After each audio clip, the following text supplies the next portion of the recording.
إن الذين توفاهم الملائكة ظالمي أنفسهم قالوا فيم كنتم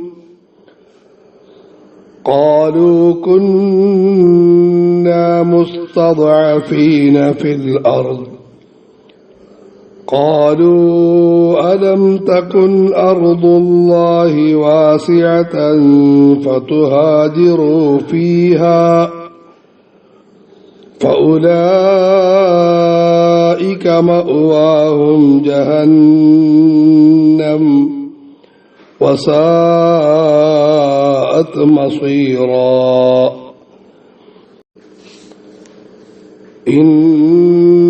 ഇന്നല്ലദീൻ ഒരു കൂട്ടം ആളുകൾ തവഫാഹുമുൽ മലായിക മലക്കുകൾ അവരുടെ ആത്മാവുകൾ പിടിക്കുന്നു ളാലിമീ അൻഫുസിഹിം അവർ തന്നെ അവരോട് അക്രമം കാണിച്ചവരായ നിലയിൽ ഖാലു ആ മലക്കുകൾ ചോദിക്കുന്നതാണ് ഫീമ കുന്തും നിങ്ങൾ എന്തിലായിരുന്നു എന്ന് ഖാലു അപ്പോൾ അവർ പറയുന്നതാണ് കുന്നാ മുസ്തദഅഫീന ഫിൽ അർദ് ഞങ്ങൾ ഭൂമിയിൽ മർദ്ദിക്കപ്പെടുന്നവരായിരുന്നു ഖാലു അപ്പോൾ മലക്കുകൾ ചോദിക്കുന്നതാണ് അലം തകുൻ അർദുല്ലാഹി വാസിയ അല്ലാഹുവിന്റെ ഭൂമി വിശാലമായിരുന്നില്ലേ ഫതുഹാജിറു ഫീഹാ നിങ്ങൾക്ക് ഈ ഭൂമിയിൽ പലായനം ചെയ്തുകൂടായിരുന്നോ ഫഉലൈക മഅവാഹും ജഹന്നം അവരുടെ അന്ത്യസ്ഥാനം നരകമാകുന്നു വസാഅത് മസീറാ അത് വളരെ മോശം മടക്കസ്ഥാനവുമാകുന്നു.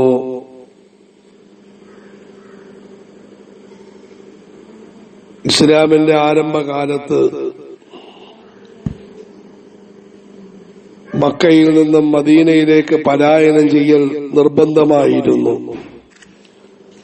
ആദരവായ റസൂലുള്ളാഹി സ്വല്ലല്ലാഹു അലൈഹി വസല്ലം പ്രബോധന പ്രവർത്തനങ്ങൾ മക്കയിൽ ആരംഭിച്ചു. എന്നാൽ മക്കയുടെ സാഹചര്യം വളരെ മോശമായിരുന്നു. ഭൂരിഭാഗം ജനങ്ങളും എതിർക്കുകയും അക്രമങ്ങളും പീഡനങ്ങളും നടത്തുകയും ചെയ്തിരുന്നു. ഇതിനിടയിൽ അല്ലാഹു സുബ്ഹാനഹു വ തആല മദീന മുനവ്വറ എന്ന ശാന്തിയും സമാധാനവും സർവോപരി ദീനിയായ നിലയിൽ ജീവിക്കാനുള്ള സാഹചര്യം നിറഞ്ഞതുമായ ഒരു പ്രദേശം കനിഞ്ഞരളി. അപ്പോൾ അല്ലാഹു സുബ്ഹാനഹു വ തആല എല്ലാവരും മക്കയിൽ നിന്നും പലായനം ചെയ്ത് മദീനയിലേക്ക് പോകൽ നിർബന്ധമാണെന്ന് അറിയിച്ചു. ആദരവായ റസൂലുള്ളാഹി സ്വല്ലല്ലാഹു അലൈഹി വസല്ലമയും പലായനം ചെയ്ത് മദീനയിലേക്ക് യാത്രയായി. എന്നാൽ ഈ സാഹചര്യത്തിലും മദീനയിലേക്ക് പലായനം ചെയ്യാത്ത രണ്ട് വിഭാഗം ജനങ്ങൾ മക്കയിലുണ്ടായിരുന്നു. ഭൂരിഭാഗം ആളുകളും മദീനയിലേക്ക് പലായനം ചെയ്തെങ്കിലും രണ്ട് വിഭാഗം ആളുകൾ അവർ പലായനം ചെയ്തില്ല. ഒന്ന്, ന്യായമായ കാരണങ്ങളുടെ പേരിൽ പലായനം ചെയ്യാത്തവർ. അവർക്ക് യാത്രാ സൗകര്യമില്ല, അല്ലെങ്കിൽ സ്ത്രീകളാണ്, കുട്ടികളാണ് എന്നതിന്റെ പേരിൽ അവർക്ക് അനുമതി ലഭിക്കാത്ത കാരണത്താൽ അവർ പലായനം ചെയ്യുന്നില്ല. അവരുടെ കുടുംബക്കാർ അവരെ നിർബന്ധിച്ച് മക്കയിൽ തന്നെ നിർത്തുന്നു. ഇങ്ങനെയുള്ളവർ, ഇവരെ കുറിച്ച് അടുത്ത ആയത്തിൽ പറയുന്നതാണ്. എന്നാൽ രണ്ടാമത്തെ ഒരു വിഭാഗം ആളുകൾ അവർക്ക് മദീനയിലേക്ക് പലായനം ചെയ്യാൻ എല്ലാവിധ സാഹചര്യവുമുണ്ട്, അതിനുള്ള ആരോഗ്യമുണ്ട്,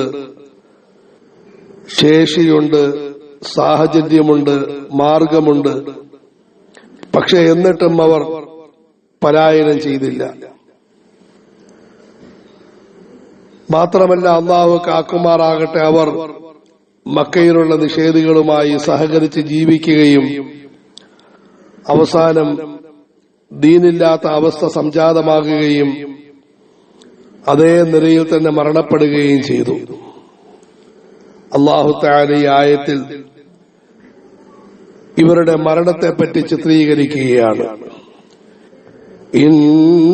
ഇന്നല്ലദീന തവഫാഹുമുൽ മലായികതു ളാലിമി അൻഫുസിഹിം ഖാലൂ ഫീമ കുൻതും.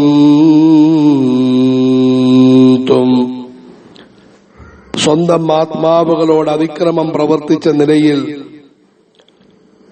കഴിയുന്ന സന്ദർഭത്തിൽ മലക്കുകൾ ആത്മാവുകൾ പിടിക്കാൻ ഒരു കൂട്ടം ആളുകളുടെ അരികിൽ വന്നു. എന്നിട്ട് വളരെ കഠിനമായും പരുഷമായും അവരുടെ ആത്മാവുകൾ പിടിക്കാൻ ആരംഭിച്ചു. ഈ സന്ദർഭത്തിൽ അവർ നിലവിളിക്കുകയും അവർ ഞങ്ങളും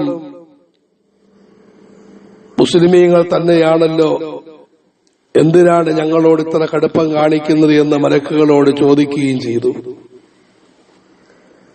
ഈ സന്ദർഭത്തിൽ മലക്കുകൾ അവരോട് തിരിച്ചു ചോദിച്ചു, ഖാലൂ ഫീമ കുൻതും, നിങ്ങളുടെ അവസ്ഥ എന്തായിരുന്നു? നിങ്ങൾ പേരിൽ മുസ്ലിമീങ്ങളായിരുന്നുവെങ്കിലും നിങ്ങളുടെ യാഥാർത്ഥ്യം എന്തായിരുന്നു?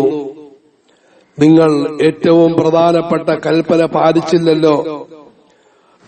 നിങ്ങൾ പലായനം ചെയ്യാതെ മക്കയിൽ തന്നെ കഴിയുകയും നിഷേധികളുടെ കൂട്ടത്തിൽ കൂടുകയും ചെയ്തല്ലോ. ഖാലൂ കുന്നാ മുസ്തദ്അഫീന ഫിൽ അർദ്. അവർ പറഞ്ഞു, ഞങ്ങൾ മർദ്ദിതരായിരുന്നു, ബലഹീനരായിരുന്നു, ഞങ്ങൾ നിർബന്ധിതരായിരുന്നു. ഞങ്ങൾ ഇവിടെ തന്നെ കഴിഞ്ഞ കാരണത്താൽ ആളുകളുമായി സഹകരിച്ചും അതുപോലെ പരസ്പരം ബന്ധപ്പെട്ടും അങ്ങനെ അവസാനം ദീനും ഈമാനും ഒന്നും നോക്കാതെ അവരുമായി സഹകരിച്ചും കഴിയേണ്ടി വന്നു. അതിന് നിർബന്ധിതരായവരാണ്. قالوا ألم تكن أرض الله واسعة فتهاجروا فيها. മലക്കുകൾ ചോദിച്ചു, പടച്ചവന്റെ ഭൂമി വിശാലമായിരുന്നില്ലേ? പടച്ചവന്റെ ഭൂമി എന്നാൽ നിഷേധികളുടെ പ്രദേശം മാത്രമാണോ? പടച്ചവൻ എത്രയോ വിശാലമായ സൗകര്യം ചെയ്തിരിക്കുന്നു. ഇവിടെ പറ്റുന്നില്ലെങ്കിൽ മറ്റൊരു സ്ഥലത്തേക്ക് നിങ്ങൾക്ക് പോയി കൂടായിരുന്നോ? ഫതുഹാജിറൂ ഫീഹാ, നിങ്ങൾക്ക് പലായനം ചെയ്തുകൂടായിരുന്നോ? അവസാനമായി അല്ലാഹു ഗൗരവത്തിൽ പറയുന്നു, ഫൗലായിക മഅവാഹും ജഹന്നം, ഇവരുടെ അന്ത്യം നരകമാണ്. വസാഅത് മസീറാ, അത് മഹാമോശം മടക്കസ്ഥാനം തന്നെയാണ്. ഈ ആയത്ത് വളരെ ചിന്തനീയമായ ആയത്താണ്. ഇന്നത്തെ കാലഘട്ടത്തിൽ പലായനം നിർബന്ധമില്ല. പക്ഷേ മറ്റൊരു പലായനം നിർബന്ധമാണ്. പാപങ്ങളിൽ നിന്നും നന്മകളിലേക്ക് പലായനം ചെയ്യൽ, മോശമായ സാഹചര്യങ്ങളിൽ നിന്നും നല്ല സാഹചര്യങ്ങളിലേക്ക് മാറിക്കഴിയൽ, ഇത് ഇന്നത്തെ കാലഘട്ടത്തിന് നിർബന്ധമാണ്. വൽ മുഹാജിറു മൻ ഹജറ മാ നഹല്ലാഹു അൻ, ഏറ്റവും വലിയ മുഹാജിർ പടച്ചവൻ നിരോധിച്ച കാര്യങ്ങളെ വർജിക്കുന്ന വ്യക്തിയാണ് ഏറ്റവും വലിയ പലായനക്കാരൻ. ഒരു ഭാഗത്ത് ഇന്നും പാപങ്ങളെ വർജിക്കൽ നിർബന്ധമാണ്. എന്നാൽ ധാരാളം ആളുകൾ അവർ പാപങ്ങളെ വർജിക്കാതെ പാപങ്ങളുടെ സാഹചര്യത്തിൽ തന്നെ കഴിയുന്നു. എത്രയോ ആളുകളാണ് നമസ്കാരാദി കാര്യങ്ങൾ ഉപേക്ഷിച്ച് കഴിയുന്നത്, നിർബന്ധമായ കാര്യങ്ങൾ ഉപേക്ഷിച്ച് കഴിയുന്നത്. അതുപോലെ ഇന്നത്തെ കാലഘട്ടത്തിൽ ഏറ്റവും വലിയ ദുരന്തം, എത്രയോ ആളുകളാണ് മോശപ്പെട്ട ബന്ധങ്ങളിൽ കഴിയുന്നത്, തെറ്റായ ബന്ധങ്ങൾ അതിൽ കഴിയുന്നത്. ഇത്തരം ആളുകൾക്കും അല്ലാഹുവിന്റെ ഈ വചനത്തിൽ അടങ്ങിയിരിക്കുന്ന ശക്തമായ മുന്നറിയിപ്പ് മനസ്സ് പഠിപ്പിക്കേണ്ടതാണ്. ഇന്നല്ലദീന തവഫാഹുമുൽ മലായികതു ളാലിമീ അൻഫുസിഹിം. നമസ്കരിക്കാൻ സൗകര്യമുണ്ടായിട്ടും നമസ്കരിക്കാത്തവരെ, ഹലാലായ അനുവദനീയമായ മാർഗമുണ്ടായിട്ടും തെറ്റായ ബന്ധങ്ങൾ സ്വീകരിച്ചവരെ, നിങ്ങൾ നിങ്ങളോട് അക്രമം കാണിക്കുന്നവരാണ്. ബാഹ്യമായി നോക്കുമ്പോൾ നിങ്ങൾ ആരെയെല്ലാമോ തകർത്തു, പരാജയപ്പെടുത്തി, തോൽപ്പിച്ചു, നിങ്ങളുടെ ഇഷ്ടം നടന്നു. പക്ഷേ യഥാർത്ഥത്തിൽ നിങ്ങൾ നിങ്ങളോട് അക്രമം കാണിക്കുന്നവരാണ്. നാം ഓരോരുത്തരും നമ്മുടെ അന്ത്യത്തെ പറ്റി ചിന്തിക്കണം. ഇന്നത്തെ പറ്റിയല്ല ഓർക്കേണ്ടത്, നാളത്തെ പറ്റി ഓർക്കണം. മലക്കുകൾ നമ്മുടെ അരികിലേക്ക് വരും, ആത്മാവിനെ പിടിക്കാൻ ആരംഭിക്കും. അവസ്ഥ വളരെ കഠിനമാകും. ആ സമയത്ത് ഖേദിച്ചിട്ട് കാര്യമില്ല. قالوا كنا مستضعفين في الأرض قالوا ألم تكن أرض الله واسعة فتهاجروا فيها. ഞങ്ങൾ നിർബന്ധിതരായി ഇതിൽ കഴിഞ്ഞതാണ് എന്ന് വ്യാജമായ ന്യായങ്ങളൊന്നും വിലപോകുകയില്ല. ആയിരക്കണക്കിന് ആളുകൾ നിങ്ങളെക്കാളും കഠിനമായ സാഹചര്യത്തിലും നമസ്കാരാദി നിർബന്ധ കാര്യങ്ങൾ ശരിയായി അനുഷ്ഠിക്കുന്നു, മോശമായ ബന്ധങ്ങളെ സൂക്ഷിക്കുന്നു, പടച്ചവന് പൊരുത്തമായ നിലയിൽ ജീവിക്കുന്നു. നിങ്ങൾ എന്തുകൊണ്ട് പാപങ്ങളെ വർജിച്ചില്ല? പാപങ്ങളുമായി ബന്ധപ്പെട്ട നിലയിൽ മരിക്കുന്നതിനെ വളരെയധികം പേടിക്കണം.